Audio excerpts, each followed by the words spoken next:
Hi friends, ఈరోజు బొబ్బెర పప్పుతో గారెలు ఎలా చేయాలో చూద్దాము. పప్పును బాగా వాష్ చేసుకొని నైట్ అంతా నానబెట్టాలి. ఒకవేళ మీరు కావాలంటే 6 నుంచి 8 గంటల వరకు నానబెట్టచ్చు. ఇలా నానబెట్టుకున్న పప్పును మళ్ళీ ఒకసారి వాష్ చేసి వాటర్ అంతా తీసేయాలి.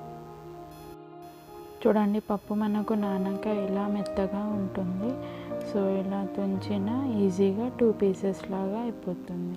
ఇప్పుడు ఈ వాటర్ అన్నీ తీసేసి నేను ఒక స్ట్రైనర్లో పప్పును వేస్తున్నాను.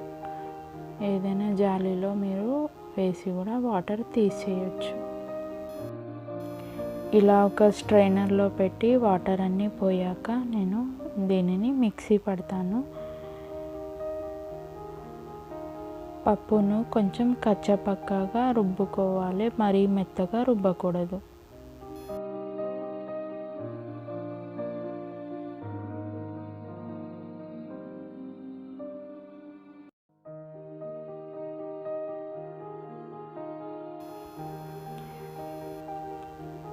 చూసారా, ఈ విధంగా పప్పును కొంచెం కచ్చా పక్కగా గ్రైండ్ చేసుకోవాలి. మరీ మెత్తగా కాకుండా ఒక్కసారి గ్రైండ్ చేస్తే సరిపోతుంది. ఇలా రుబ్బుకున్న పప్పులో రుచికి సరిపడా ఉప్పు కలుపుతున్నాను. ఇప్పుడు 1 టీ స్పూన్ కారం పొడి కలుపుతున్నాను.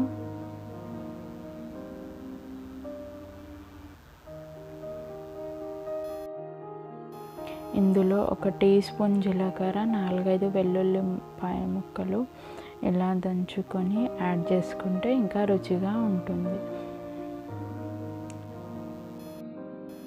ఇప్పుడు ఇందులో 1/2 టీ స్పూన్ పసుపు పౌడర్ని కూడా యాడ్ చేస్తున్నాను. ఇప్పుడు ఈ మిశ్రమాన్నంతా మనము బాగా కలుపుకోవాలి.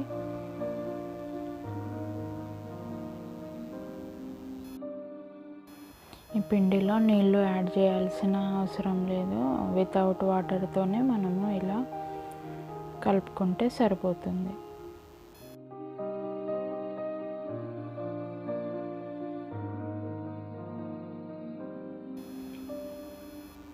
ఇప్పుడు ఒక గిన్నెలో కొద్దిగా ఆయిల్ తీసుకొని వేడి చేసుకోండి.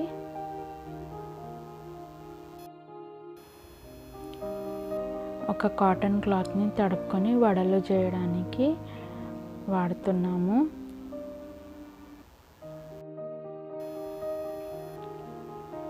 నూనె బాగా వేడి అయిన తర్వాత మనము ఈ విధంగా రెడీ చేసుకున్న గారెలను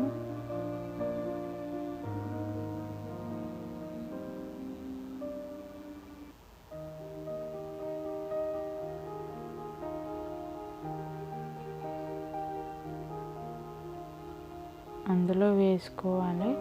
ఒకటేసారి చాలా గారెలను కాకుండా నూనెలో సరిపడా 2 నుంచి 3 గారెలు మాత్రమే వేయించినప్పుడు మనకు ఇవి గారెలు అనేవి స్మూత్గా రావడం జరుగుతుంది.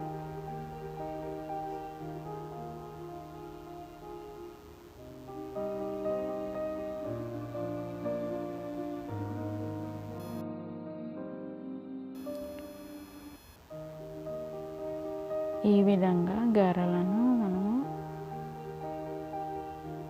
ఫ్రై చేసుకోవాలి. సో ఫ్రెండ్స్, ఈ రెసిపీని మీరు కూడా ఇంటి దగ్గర ట్రై చేయండి. మీ అభిప్రాయాలను కామెంట్ రూపంలో తెలియజేయండి. ఈ వీడియో కనుక మీకు నచ్చినట్టయితే లైక్ చేయండి, మీ ఫ్రెండ్స్కి షేర్ చేయండి.